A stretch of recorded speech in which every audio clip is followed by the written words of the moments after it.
Okay, welcome everyone to the Elemental Awakening Show. This episode of a special guest, Mr. Clint Ober. He is a co-author of the book Earthing, also involved in the Earthing movie, and is a pioneer on earthing research and this re-emerging ancient practice that I've seen firsthand change people's lives. And today I'm going to get Clint here to share some of his experiences and how this sort of came to be. So welcome to the show, Clint.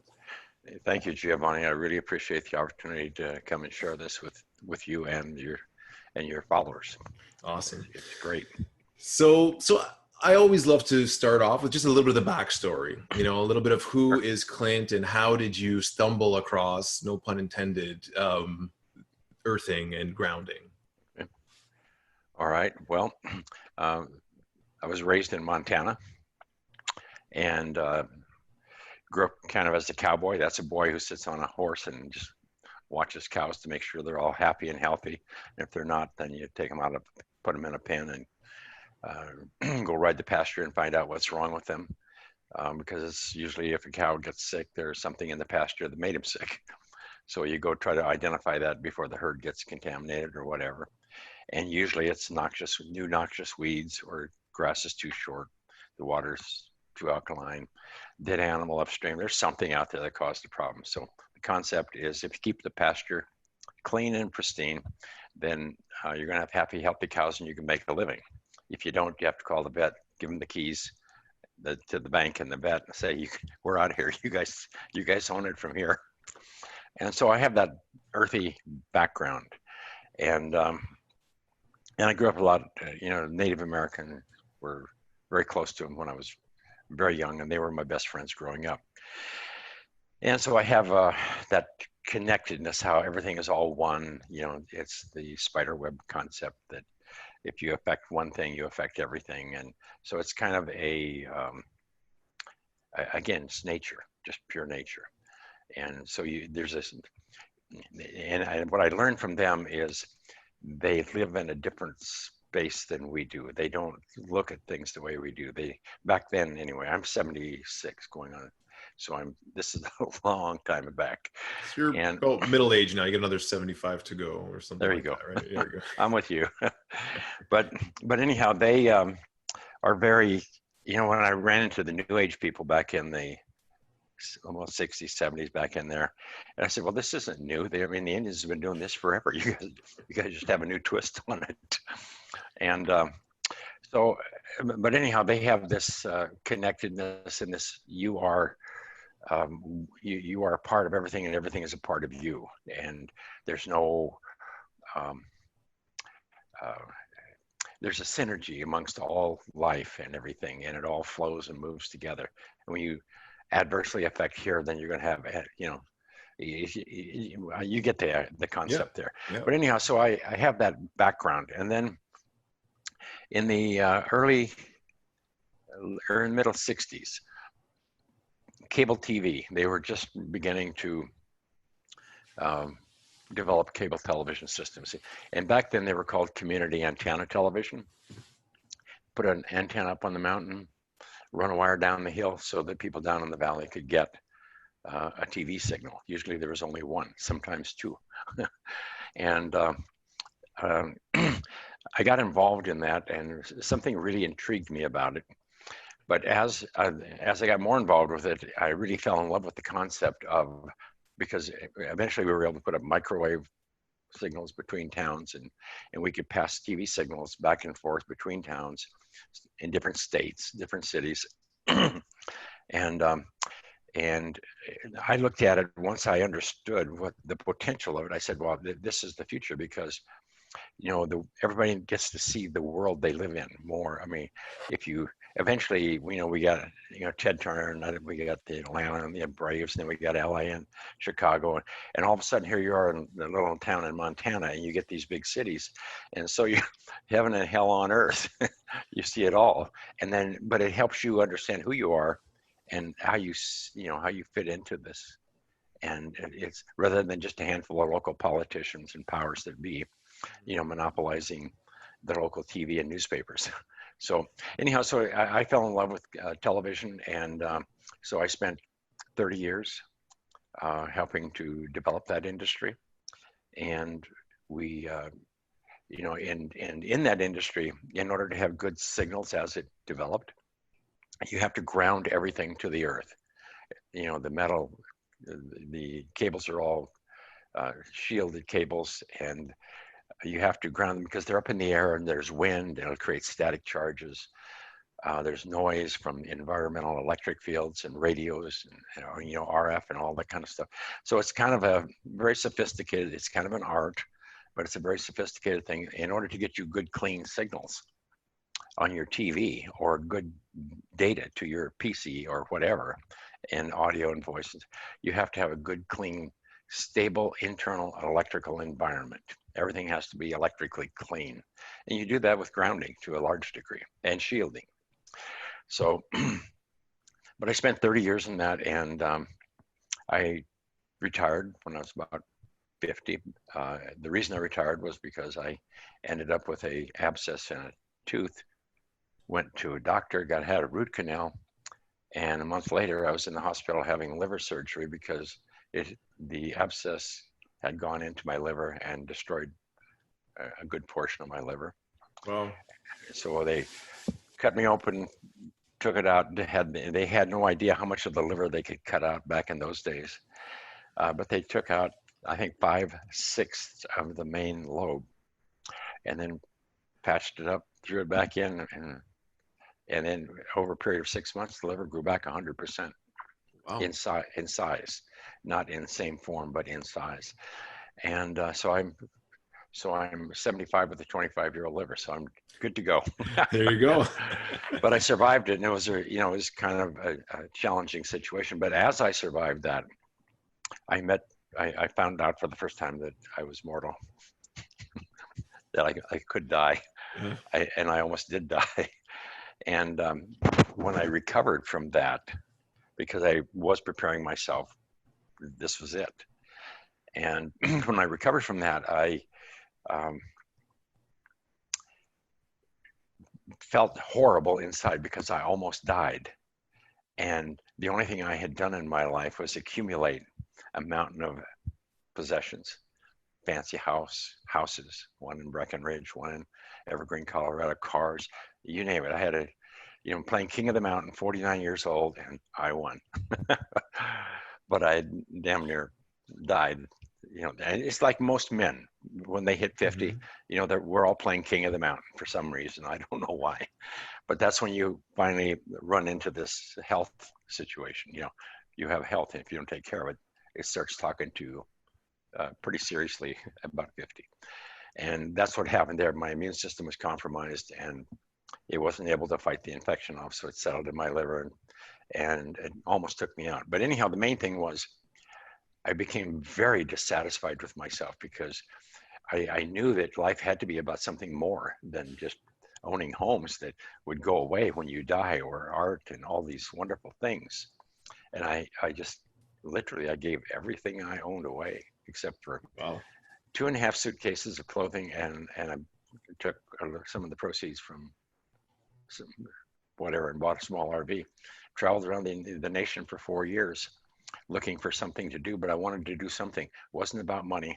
I wanted to do something that, and it wasn't about ego anymore, about playing King of the Mountain. It was about something, it was a personal thing. I had to do something that the next time I die, I feel good about myself. Not what anybody else thinks about or what anybody else cares about. It's a very personal thing when you die. It's funny how you said the next time I die, and I think it was a metaphorical death that you had in a rebirth. Yes. Is that what you meant by that? Yeah. Yes. And I did come very close to death, because they didn't know at that time how much they could take out and still survive. But anyhow, so yeah, that's who I am. That's how I got here.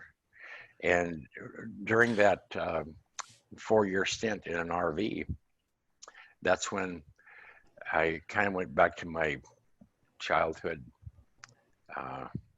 nature connection, earth connection, Native American things. But anyhow, I was down in Key Largo on the Bayside, and I just parked there, and I'd been there for a few months, and I went out one night, and the manatee were out there, and the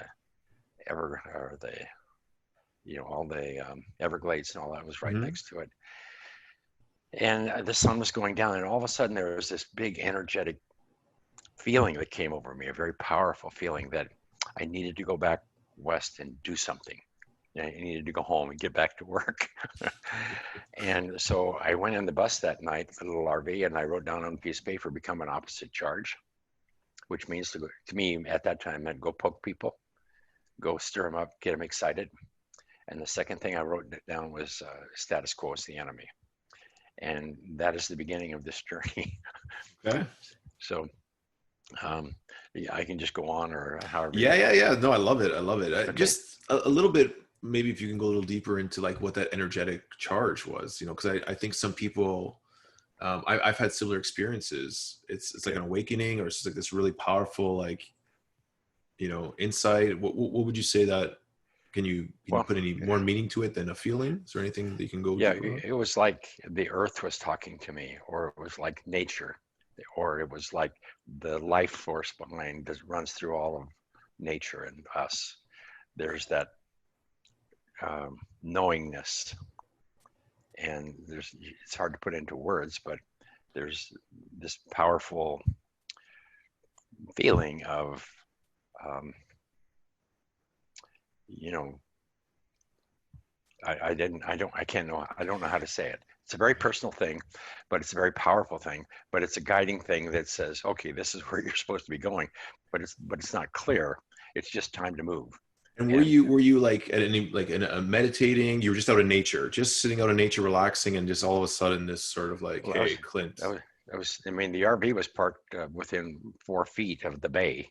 Mhm. And so every night you sit behind the RV in a chair and watch the beautiful sunsets. And then here's the Everglades, and everything is right, the mangroves and everything.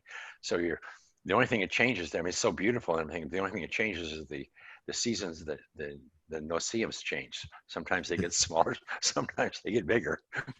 But no, it's a meditative place.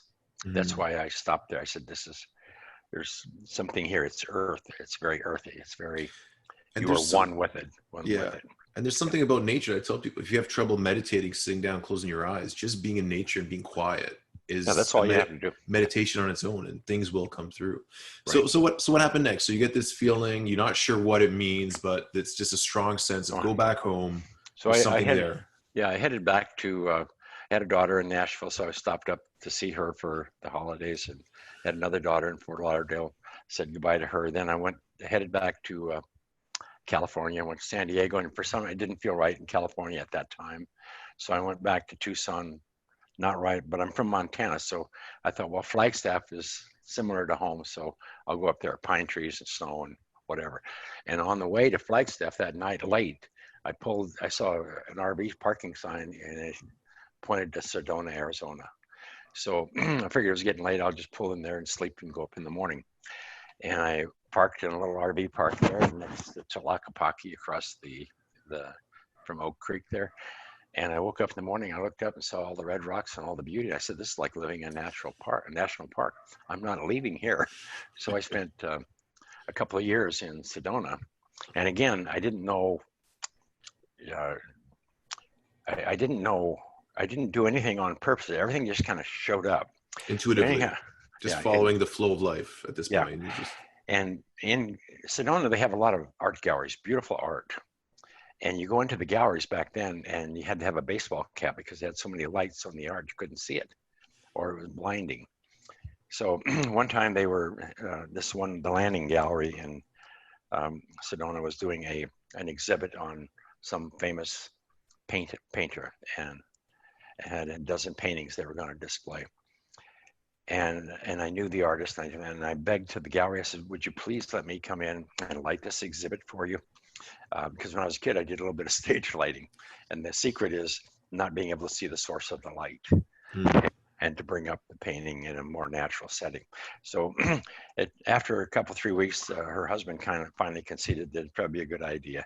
So I went in and I did that, and it was such an awesome presentation that every gallery in town over a period of a year wanted to have their lights fixed up. So I started this little company called Best of Show. It was just a hobby shop, but I was back working with electrical again. And so it was, and then one day I was playing at a computer and the computer kept crashing.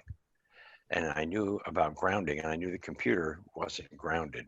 These are back in um, I don't even remember, the 70s, somewhere back in, no, 80, 84, 84, something like that. But anyhow, they didn't ground computers. Very, very few were grounded. So, and if you had static charge and you touched the computer, it would crash, or you get glitches in the software and you have to restart your computer.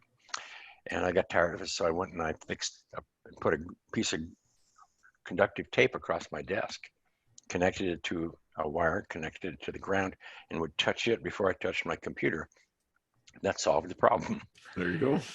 And so shortly after that, I was, thinking grounding, which when you're working with lighting, you're always dealing with grounding. And in these cases, I would take all these lights down, put them all back up. Everything had to be grounded perfectly. So anyhow, after that event with the computer, I went outdoors and just sat on a bench. And there's this one area where the tour buses pull up. And I was just sitting there, and all of a sudden there's a big troop of, I believe they were Japanese tourists. They were a little shorter in stature. And they all got off the bus, and they started, it looked like, and they all had white tennis shoes on, like they'd been at a shopping mall and they were on sale. And when they were walking, your attention went right to their feet.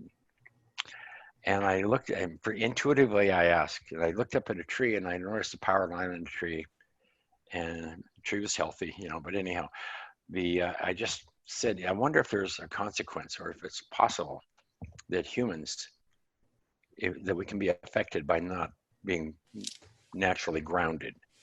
And when I was a kid, we were all barefoot or we wore leather sole shoes. It was in the 60s and early 60s that we invented the plastics and started wearing shoes that were insulated from the earth. And so I didn't know. I just started playing around. Then all of a sudden I discovered, that when you're not grounded, you have all these environmental electric charges on your body. It's called, EMI, electromagnetic interference is what I call it. And so, and it builds up on your skin, kind of like static electricity. So I thought, well, this is problematic. So I would start grounding myself and grounded my bed and played with everything. And then, but that first night that I did that, I took I think it was a 3-inch metal aluminum duct tape, taped it across my bed, connected it to a wire, stuck it in the earth. And I have no idea why I did all these things. I didn't do them because I was smart and thinking anything. I was just bored in Sedona, Arizona. There's not a lot to do there. And Thank God. So anyhow, I laid on it and had a voltmeter and everything, and I was measuring it. And as soon as you lay on it, then the voltage disappears. That means you're grounded to the earth. You're equal with the earth. You can't have charge in your body when you're grounded. So that was all common sense and logic. But that night I went to sleep, and it was the first time I'd fallen asleep that fast. The meter was by my side when I woke up in the morning. Normally I had to take Advil to go to sleep because I had a lot of pain. I was a cowboy. I mean, I skied for 30 years or longer. Mm-hmm. I got every injury you could possibly have. So anyhow, I took an interest in it, so I took and grounded a couple of friends that I had in Sedona. I said, you guys, nobody sleeps well. No one does. I said, here, you need to try this. And a couple of days later, I asked him how they're sleeping. He said, that's fine. But one guy held up his arm like this and he said, do you think this could have anything to do with pain or arthritis? And I said, I don't think so. I think it just improves your sleep. Well, so then I recognized all of a sudden the pain in my body was almost all gone. I didn't need the Advil anymore. And I had no idea what was going on, none whatsoever. Ask me anything electrical, I can tell you. Ask me anything about biology, I knew nothing at that time. This is over 20 years ago. And so anyhow, what I accidentally discovered was if you have pain in your body, any kind of pain, I don't care what kind of pain it is, you can take a simple electrode patch and put it connected to a ground wire, put it on your hand near the pain or whatever, and in 15 minutes, you're not going to have any more pain. I don't care whether it's lupus, MS, arthritis, it just does not matter. So Okay, so back then, the word inflammation was not in the literature or in our language. That's all we hear about today. Inflammation Yeah. is the And rage. so, so if you went to look at, I went down to the medical libraries and said, what is the cause of pain? Because pain was going away. Cause of pain unknown. They do not know the cause of pain. This is 1999 era. And and while I was looking, I looked at like arthritis, lupus, MS, cause of lupus unknown, cause of MS unknown, cause of arthritis unknown. Even today in the medical literature, when you look at the books, if you're looking for a cause, the cause is unknown. Now they're beginning to now show that inflammation is the cause of all of these modern health disorders. But anyhow, so a lot took place between that first observation, those first experiences. I had to go, I traveled to UCLA, tried to get them involved. They thought I was nuts. So I said, you know, but anyhow, they did help me do the first study. And we did learn that when they measured the, just what do you call it, anecdotal observations. Here's 60 people, 30 of them grounded, 30 not. What are your observations? Pain goes away, you sleep better. TMJ goes away, PMS goes away. All these things started to surface. And then everybody said, well, this can't possibly be a cure-all. And I didn't know what to think of it. But one thing that was very, very interesting, and I think this might be of interest to your viewers. And again, but when I was doing that first study, I had a nurse that was handling, getting all of the subjects, and then they would pick the subjects out of so that randomly. So half of them were grounded, half of them were not. And so then I made up these ground pads, 12 inches by 24, made of carbon fibers, and connected them to a ground cord, connected them to an earth ground. And the ones that were placebo, they had a disruption in the wires, but no one could tell they were grounded or not. And so we put them out there, but one day I knew that they were grounded because of the way I installed them. So, but anyway, one day I went out there and I had 2 live pads to install. And one lady was like 80 years old and a guy was around about 85 or older, and 2 different parts of town. So I went to the older gentleman's house first. And in my mind at that time, because I was measuring electric fields, EMF, electromagnetic, frequencies and so on. And I went into his home. He had all kinds of health issues. But I went into his bedroom. He had one electrical outlet in his bedroom. It was a real beautiful adobe home, but it was on the interior wall across from the bed. And the floor was brick, and the metal frame of his bed was metal and was on brick. And there was no EMFs whatsoever no measurable EMFs when he was laying in his bed. And I thought, man, this is going to be a terrible waste of a good subject because they're not going to get any results, because I was assuming it was reducing the EMF that was causing this benefit. And then I went across town, and here's an 80-year-old woman, and she had so much arthritis that she held her hands like this. Lots of inflammation. And when we took her into the bedroom with her son and just set her on the bed so I could measure the electric fields and everything. So I'd put a patch in one hand and connect the meter in the other hand, connect the meter to the earth so you could measure the difference. And was talking to her son, kind of explaining to what we were doing so it was safe and everything. And all of a sudden she says, well, this one's working, but this one's not. And I says, what do you mean? She says, well, the pain's coming down here, but it's not helping over here. And so I thought about it for a minute. I said, well, that one's going to the earth, to the meter. So it's not grounded, it's just connected to the meter for reference. So I took the patch and I switched the meter to the ground. And after a few minutes, she says, okay, now it's working. So that was the first time I ever really truly learned that in 5 minutes, if you have flaring arthritis, you'll put the fire out. The pain will subside and stop. Wow. And so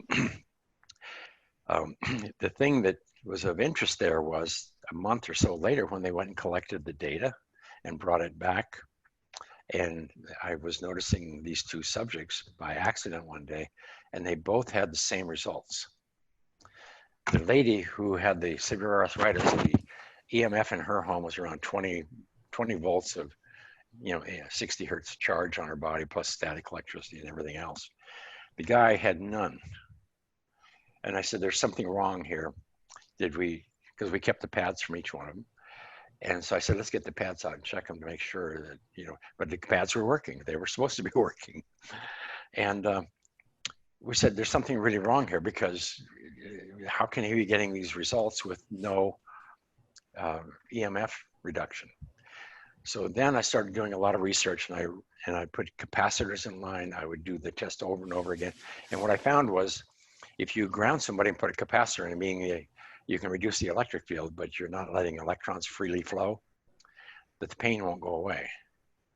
So then I learned for the first time that it was the earth itself, the negative charge of the earth, bringing the body to a negative state, which was reducing the inflammation or the pain at this time.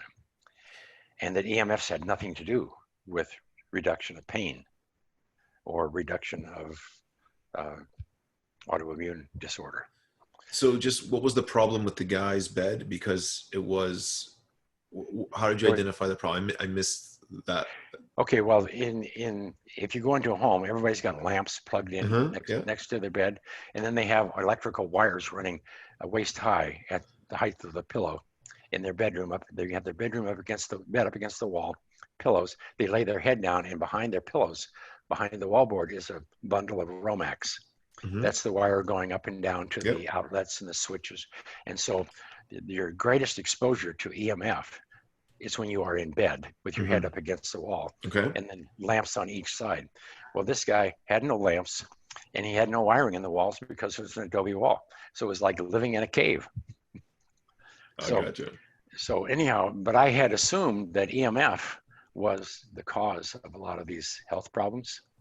But what I definitively learned and further verified as time went on, that had nothing to do with the environmental electric fields. They're problematic. I'm not suggesting that they're safe or anything. I'm just saying that they are not what causes inflammation. Or autoimmune disease, nor by removing them do they make it go away. But that's interesting because like, now that we've identified inflammation causes pain, and now we're like, okay, so what causes inflammation now? Right. And for some people it's diet, some people it's stress, some people it can be all different things. I've seen different modalities heal inflammation while with one person, and another person it'll have no effect. But it seems like with the earthing, the negative charge of the earth was showing results across the board. That's what I think what you realize there. That was my first exposure to saying, okay, I got to change my thinking. I have to change everything I'm doing, because this is about grounding, just like grounding a cable system. And so I ended up running into a gentleman, an anesthesiologist down in San Diego. And he was questioning everything I was doing, but he just retired. And he said, this looks like a pretty good project. He said, I would like to help you with a study. He said, I don't believe there's anything to it, but we'll do a test and find out. So we took a dozen people, most of them women, and we had them chew these salivettes, and we measured their cortisol every 4 hours for 24 hours. Then we grounded them. Then we came back in a month or 6 weeks and did the same thing again, measured their cortisol every 4 hours for 24 hours. And then we took a look at the chart afterwards, and what we found was the cortisol before, everybody's profiles were a little off, and the young people had very high cortisol profiles. The older ladies had very low, like exhausted adrenal, and so on. And then, but after being grounded for a month or 6 weeks, they all synchronized perfectly. So the high anxiety people came down, the exhausted adrenal people came up, and at 4 a.m. is when cortisol starts to spike. And we saw that for the first time. And we said, how can this be? There's nothing in the environment that signals the body to start increasing cortisol because it skyrockets between 4 and 6. That's what gets you out of bed and keeps you from having a heart attack. And so anyhow, and then we had one steward or a couple ladies who were stewardess, and they were on New York time. Their cortisol was 3 hours off. Couldn't figure it out. So we knew that it was time zone eventually. And we knew that at 4 a.m., there's only one thing that can impact the body. That's an increase in the amplitude of the Earth's electric field. And that has to do with the sun, wherever it's noon on the planet, and all these things. So we put all that together. And because that's why everybody's cortisol is messed up, because they lose contact with the Earth, and these rhythms and these built-in, at night when you get good sleep, you have all these hormone cascades that are going up and down. And if you're not connected to the Earth, you lose your cueing mechanism. That, it's a whole book all by itself to try to explain it, and I'm not ready to explain it yet. Super fascinating. Yeah, but it's about the Earth is electrical in nature. The Earth breathes electrically. It's going around the sun, and we have the moon. We have and we have the tides. We have all of this energy in motion, and there's rhythms, and we evolved over all this time in sync with these rhythms. We danced. They were the cueing mechanisms that signaled, the time of year, breeding season, all these different things. But now we know it's even down on a daily basis. The rhythms of the Earth it's like you can put your feet on the Earth after you get off an airplane, and it will normalize your cortisol to that time zone in just 15 minutes.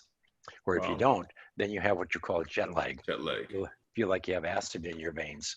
That's cortisol.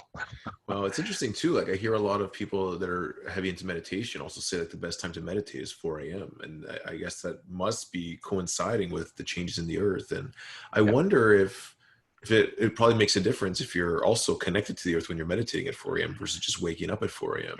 Yeah, better connection, better reception. There you go. I like that. It could be a t-shirt, man. Okay. So then what happened next? You continue doing the studies so then what I did is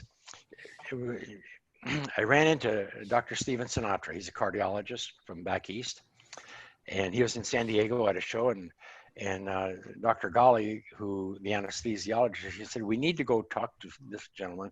He says, because we measure heart rate variability, all these things, and we needed to be able to understand it. So we said, well, let's go talk to this guy, he's a cardiologist. He'll know everything. And the body, he knows electrical. Body's electrical, heart's electrical. Cardiologists know this.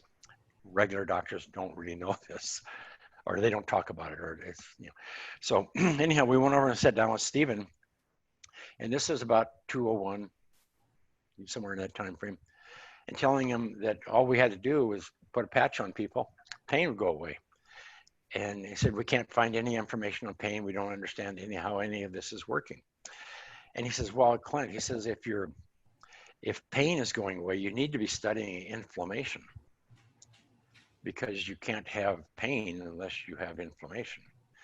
And to me, inflammation was you sprained an ankle and it ballooned up, and that was inflamed. Mm-hmm. And he says, no, he says, inflammation is a little different than that.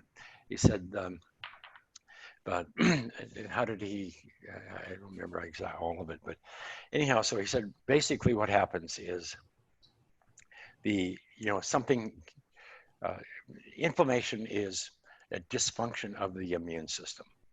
The word inflammation is really a misnomer, but it's autoimmune disorder. Okay. So something is interfering with the immune system's ability to function as normal. And through that process and starting to learn about inflammation, which was very quiet, I mean, a few studies going on, Ritger and the guys back at Boston, Mass were doing their work. Eventually they published the big paper in 2004. It was the cover of Time magazine, Body on Fire, Inflammation. They came out and said, you don't have heart disease, you don't have indigestion, you don't have any of these health disorders like arthritis. He says, what you have is chronic inflammation, manifests differently in different people based on your lifestyle and your living environment and your genetics. And so First of all, then I had to figure out, well, what's inflammation and what causes it? And then I realized that how the immune system works with white blood cells. If you have a pathogen or you have a damaged cell from an injury or anything, then the immune system will send over a neutrophil, white blood cell, in this case, and it will encapsulate around the cell or the pathogen, and then it will release reactive oxygen species. And as soon as I saw the word reactive, I said, okay, I got it. Because reactive is an electrical term, meaning it can steal an electron. It's a reactive, oxidized. So then I began to understand, the Earth is negatively charged. It has an abundance of free electrons. Anything that's positive has an imbalance, not the same electron count as the Earth. So I said, all we're doing is we're just dumping water on a fire. When we connect the body to the Earth, then electrons are flooding into the body from the Earth to the point that our body will equalize with the Earth. Mm-hmm. And then it was cowboy logic and grounding experience. You can't have inflammation in a grounded body. It's against the laws of physics. It's not possible. And so that, first of all, I didn't believe it. Nobody else believed it. But I said, well, it has to be because it's physics. If the immune system, so why are these radicals? How are they creating the inflammation? So it was very simple. We identified that when you disconnect from the Earth, or you insulate yourself from the Earth by wearing shoes, living in a modern home, carpets, all these things, then we no longer have this negative charge on our body. To put it in perspective, animals who live in the wild, wolves, coyotes, so on, no such thing as cancer. Their relatives, the dogs who live indoors with the owners or the cats, they all have a death rate of 50% from cancer, just like their owners. Mm-hmm. So it's environment, it's lifestyle and environment. So in nature, cancer doesn't exist because if your immune system is strong, you can't have cancer. You have to compromise your immune system sufficient that the body can't maintain health. So that's kind of how it all came about. And now it's really, we're still doing studies. We've just, I think we're finished our 25th peer-reviewed published study. Just did a paper the other day on, it's in the clinical endocrinology and metabolism. It's an international journal, talks about the prevention and recovery from coronavirus infections and how grounding supports the immune system and prevents, if you have, nothing's going to stop you from being exposed to coronas. It's there. Mm-hmm. But if you have a compromised immune system, then it can take hold. It's like, it's the cytokine storms that are created in the lungs from the coronavirus that are causing most of the problem in the elderly. So if you can stop the cytokine storm, then you prevent a lot of the damage, and then the immune system can clean things up. But your reason you have a cytokine storm is you don't have enough redox potential. You don't have enough free electrons to reduce the reactive oxygen species that are being produced to wipe out the bacteria or the bugs or the virus that's killing. So it creates a firestorm in the body. Cytokine storm is a firestorm. And then it oxidizes and burns up lung, and then you end up with pneumonia and all these things.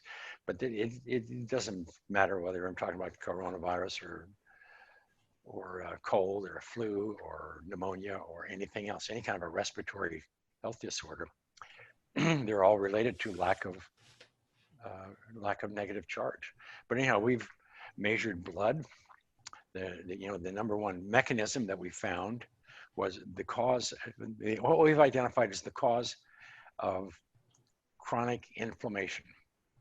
The inflammatory cascade is normal. When it becomes unnormal is when it doesn't unwind properly. Mm. There are remaining radicals, and they begin oxidizing healthy tissue, which sends a message to the immune system, something's still here, so more neutrophils come over, clean up that mess, and in the process, continue to feed the fire. So it's the body is burning itself up. So, sorry, finish that last. The body's bringing itself up. Yeah, because it has no redox potential or shortage. Now you can eat blueberries. You can do a lot of things. You can drink a glass of water, and you're going to get you're going to take in I mean, it's an electron donor in generally alkaline water, for instance, just plain old spring water. Um, but all of these things, but you can't. But you're breathing oxygen and you're metabolizing. There's so much going on with metabolism, and all of the energetics of the body. I mean, you have trillions and trillions of electrical phenomena going on in your body every second. And so with the immune system, it's cleaning up not just one situation, but all the cells, all the cellular debris, I mean, just it's endless amounts of activity. So you can run out of redox potential quite quickly. And that's when inflammation shows up.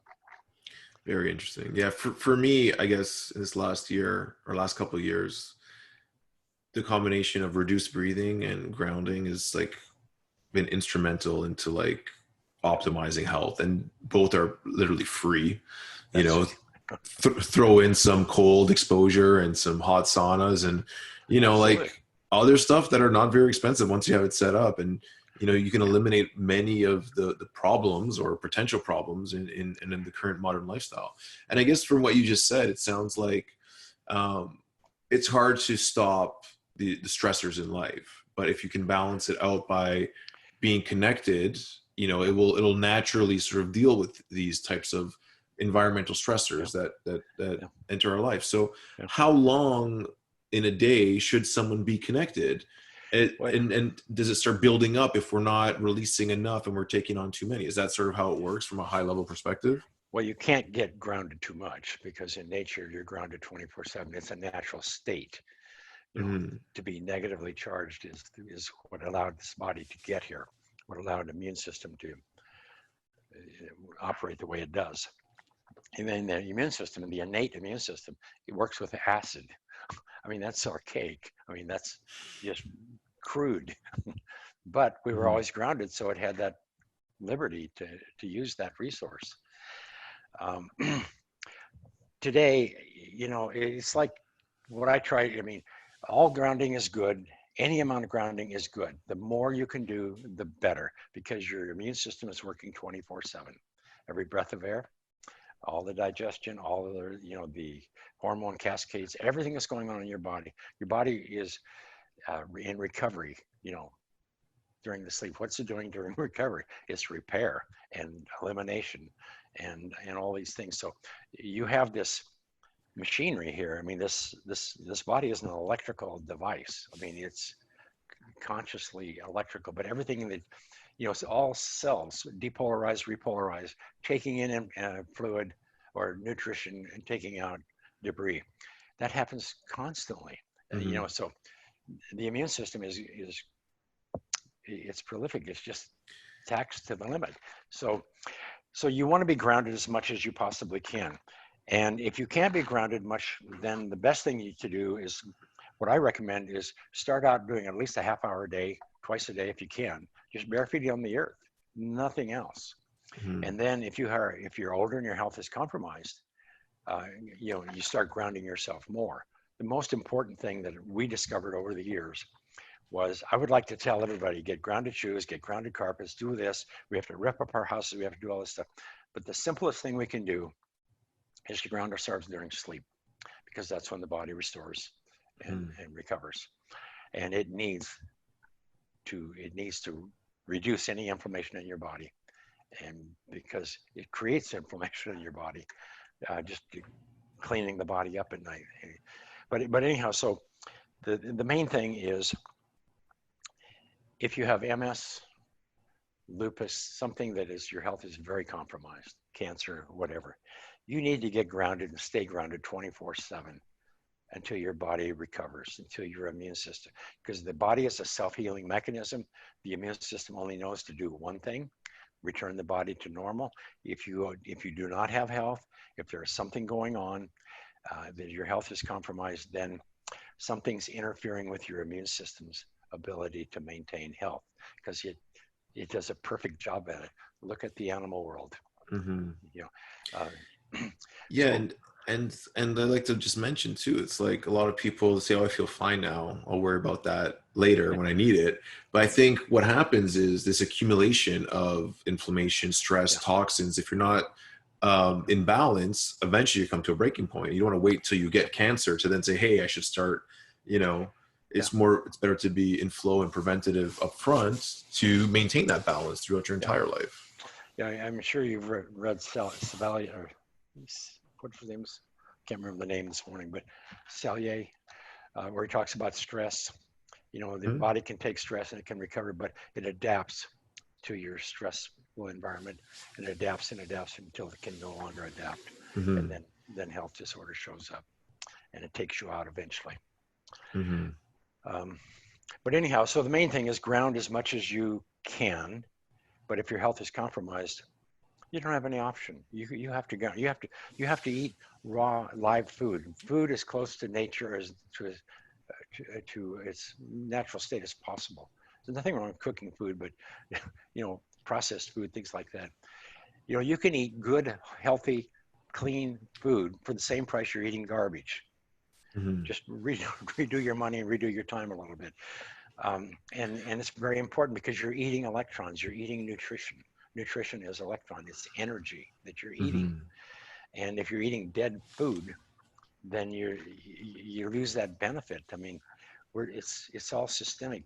Our life cycle and the earth and the plants and the eat things in season as much as possible. Mhm. There's rhythms to it and there's reasons to it. Um, but anyhow, but it's the simple things. Water, spring water is the best water you can drink. Too much alkali will create problems. Too much acidic will create problems. There's balance in nature. Balance. Everything's Exactly. balanced. And exercise and fun and joy and exciting, doing some things that make you feel good, helping other people that you can. I don't mean you can only go so far with that, but I mean be of value to your community, be of value Mm. to your nation, Well, whatever. that's one of the commonalities in the blue zones is strong sense of community, and Yeah, like exactly. giving to others is a big thing that I talk about a lot. It's this idea of not being selfless completely and Right. not being selfish. It's including yourself in the giving. Yeah, So be being a part of it. part of it, right? Yeah, So and then you yeah. receive a lot in those situations. I'll share one story with you. I share often. It's like in the early days, I worked with a lot of women who had MS and lupus. It was easy for me to get subjects from these rheumatologists because they didn't really want them. But anyhow, one day I was grounding a woman who had MS, and I accidentally asked her. I said, "Well, you weren't born with this, were you?" And she said, "No." And she was like 36 or something. She said, "I got it a few years ago. I don't know what happened. It just came on." And so I was grounding her because we always have great success with grounding lupus and MS, instant success. And so anyhow, all of a sudden she said, "Oh my goodness, I never thought about it, but I lost my husband and I lost my house. I lost, and a story of loss came out. And she was traumatized in a sympathy, an elevated sympathetic state, fight or flight state Hmm. for years because she lost her life. She lost everything. And rather than draw a line and start over, she stayed in that state too long. Like many people, it's Yes. a, And so over the years, I got in the habit of asking people that I ground, and again, arthritis, lupus, cancer, these kind of things. Every single one of these major health disorders, they all have this story of loss. And when you're in a sympathetic state, what you're doing is you have, you're secreting cortisol. And then your parasympathetic over here, it's you're trying to modulate that and keep you level, but eventually you exhaust your adrenals, and then the parasympathetic can no longer respond. So the sympathetic over response, it creates more cortisol. Cortisol creates anxiety, irritability, pain, creates more cortisol, and it's a vicious cycle, mhm. and so on. So that's what's feeding a lot of the inflammation. We It's can, interesting. Yeah, it's interesting how I'd write down a question and you just would answer it before I even had to ask it. So I haven't been asking that much. But my next question was the mental emotional connection between, the role of the earth. And I know yeah, dreams have a lot to do with it, and sleeping, how we process a lot through our dreams and yeah, releasing these traumas. So yeah, so I was going to ask you about that, but you sort of answered yeah, it as far as, yeah, there's different philosophies. Like Gabor Mate talks about it, German New Medicine, this strong connection between trauma and physical sickness in the body. yeah, And I'm sure, like, that's exactly what I was asking. Very yeah, a direct correlation between, now you yeah. start seeing, like, okay, wait a minute, all these people that have specific disease, there's also a trauma involved, Yeah. like, so You know, it's phenomenal.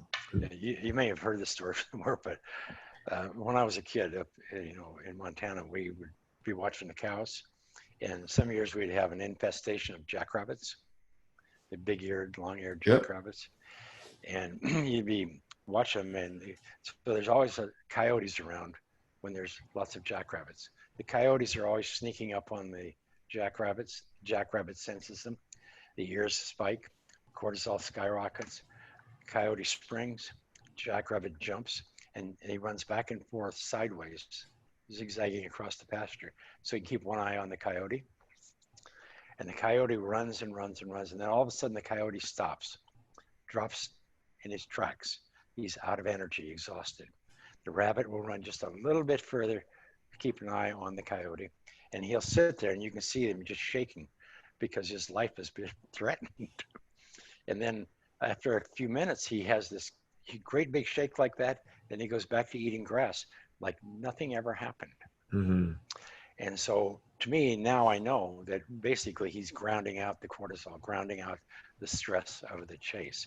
So what happens with everybody today, we have 100 coyotes chasing us all day long, whether it's traffic, uh, the mailbox, the cell phone, no matter what it is, the boss, the work, getting um, money, kids, you name it. These are all coyotes because they all spike cortisol. And so we live in this chronically elevated state and we don't ever ground that out. So if people do nothing more than ground themselves out at the end of the day for 30 minutes with their bare feet in the backyard on the earth, it will change their lives. They will Oh, sleep better. I mean, it will just, because you get rid of that. If you go to bed with that stress, you're going to wake up sore, tired, fatigued, angry, and whatever. But to take what you were talking about earlier, emotions, if you take anybody who is fighting and angry, take a husband and wife or children or whatever, take them outdoor, take their shoes off and have them stand barefoot or sit barefoot on the earth. Watch what happens. You can't be angry when you're sitting outdoors grounded to the earth. mm. For some reason, it doesn't happen. Everybody goes out and it's a different thing. It, Oh, because it grounds that stress out of your, that anger or that tension out of your body. It's like we do a lot of work with the schools. Kids. We have these. Did this one where we grounded the classrooms for special needs children, autism, kids on the spectrum, and so on. During recess, there was a couple of kids that every time they got out, they would run to the back of the school and they would hide in some bushes and a little bit of grass. That's the only green there was on that entire campus. And they would have to go get them and drag them back into the classroom. Then we grounded the floors. We didn't really tie this all together at one time, but we were grounding the teachers because they had all the problems. And then one of the teachers recognized this situation. And then so we started putting grounded yoga mats or grounded carpeting on the floors. And it changed the life of these kids. wow. This ADD, ADHD, that's nothing except it's really tennis shoe itis. These kids are charged up with stress and static and cortisol, and they can't ground it out. So, and autism is nothing more than a cytokine storm that went on and oxidized tissue in the brain from not Mm. being grounded. I mean, for not having enough redox potential. All these things are common sense. I mean, or cowboy logic to me. It's a very interesting perspective, for Yeah, sure. That does make a lot of sense. Just going back to the rabbit, just your perspective. when you say the rabbit grounded himself, did you think it was the actual act of shaking had a role in that? And if so, like, because I know Oh muscle yeah. stimulation with seizures and stuff like that is that part of the grounding? Because I know other animals in the wild, like if a gazelle gets chased by a lion, it'll go into a seizure-like state, lying on the floor, and then same thing, get up like nothing happened. Right. You think the shake had something to do with it? And Well, the shake is just the threat, I mean, just the abundance of adrenaline, cortisol is just, mhm, your body is just wired. mhm. And so what you do is you ground that up, because that's all an electrical phenomena.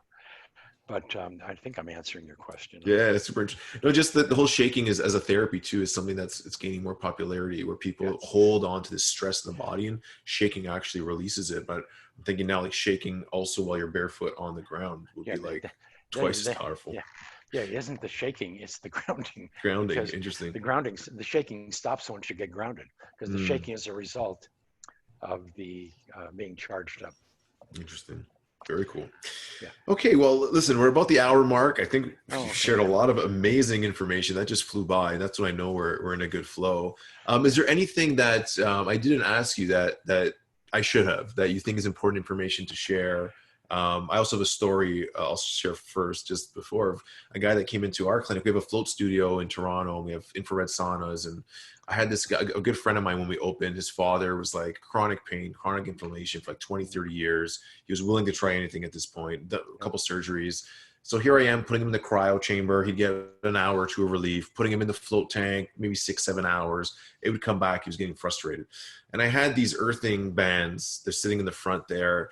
And I wouldn't say skeptical. Like I'd watch a documentary. I thought this probably works for some people. I said, here, try this. And if it doesn't work, I'll buy it back off you. Yep. And this guy could not lift his arms up. That's how he couldn't lift his grandchildren. He would struggle to eat every day. That was his thing. And a week later, this 70-year-old guy comes in and jumps up and gives me a high five. And I was just like, he's like, I plugged this thing in 21 hours a day. And within no time, I got my life back. And he was so grateful. And I just felt this sense of like empowerment just for suggesting it and seeing the impact it had on this guy's life. And then the next thought was like, how many people are suffering because they don't know this? And that's what sort of really attracted me to your work and wanting to share that. So, yeah, that was just something I wanted to share, and just thank you for that, Yep. because just hearing you share that allowed me to have this insight to share that with someone else. And that gave me such a feeling of empowerment and gratitude. So, That's what gets me up every day and keeps me going. You can't make money, because this is about education. right. And I'm 76 myself, and I keep going. I have more energy now than I did when I was 50, and I don't have aches and pains, and I just have go power, and I can walk 5 miles a day with grounded shoes or barefoot, not even think about it. But yeah, everything works perfectly. And, I mean, I can't say it loud enough. It's the most important health discovery ever is grounding, because it's so profound, the effects that it has, Mm-hmm. and it's free. Yeah, it's absolutely free. It's a message about who we are and where we fit in the scheme of life and this planet and the universe. And the thing that I would share, anybody gets a chance, go watch the Earthing movie. It's on YouTube. It's free. There's no commercials. We didn't license it to anybody. We just said it belongs to the people. It's very authentic. We have everybody from retired FDA officials to you name it. They all say the same thing. This is the most important thing that anybody can do to improve their health or prevent health disorder. It should be the first thing any doctor recommends when someone walks into their thing. Yeah. It's like, hey. Yeah. So, but anyhow, no, I just love to share it. That's what I live for, and it keeps me going. And doctor says I got plenty of years left. He said in the valley where I live, which is the Coachella Valley, there's several 100,000 people. He says there's not 1 in 25,000 people in the valley that are as healthy as you are. And he says that includes babies. but I'm grounded 24/7 for the most part, and I eat well, and I get enough exercise, and that's all there is to it. Very simple, right? Yeah, spend a little more money on good food than I probably would otherwise, but it's worth it. Awesome. So if someone wants to get a hold of you, do you have like any social media? Is there, the earthing products, stuff like that, website? Where can people go if they're interested? Anything on social or the website or internet? Well, I'm on Facebook. I post all of the interview studies. That's all I really do. I just post everything. And that's just Clint Ober at Facebook. The earthinginstitute.net is a great resource. That's where all the studies are, where all the questions and answers are, and just anything you ever wanted to know, it's there. Earthing.com, they have a host of grounding products. We try to keep them as, we're a research and development company, so we keep researching and developing product and try to keep the cost. The main thing is it has to be effective, has to be safe, and it has to be affordable. And that's what we try to do, because a lot of people need this that have no money. So we do everything we can to help everybody we can. For the cost of some of these items, the return on investment it's infinite. Like it's such a small cost for something that works so well and has so many benefits. So I would highly recommend. I use it myself. I got the blanket. I got them all. We sell them at the studio too. So I can definitely vouch for the effectiveness and the return on investment. Yeah. Cool. So so that's earthing.com. Yeah, earthing.com, earthinginstitute.net are the best resources. Awesome. And, very cool. Well, thank you very much, Clint. If you're ever in Toronto, please look me up, come by. I'd love to host you at our place and come by, check it out. I'll do that. I do get up there once in a while. So okay, cool. And guys, please check him out. Support Earthing. Tell your friends and family. Try it for yourself. Even if you don't spend money, get barefoot out there. That's the cheapest, freest way to do it. Get the shoes off your children.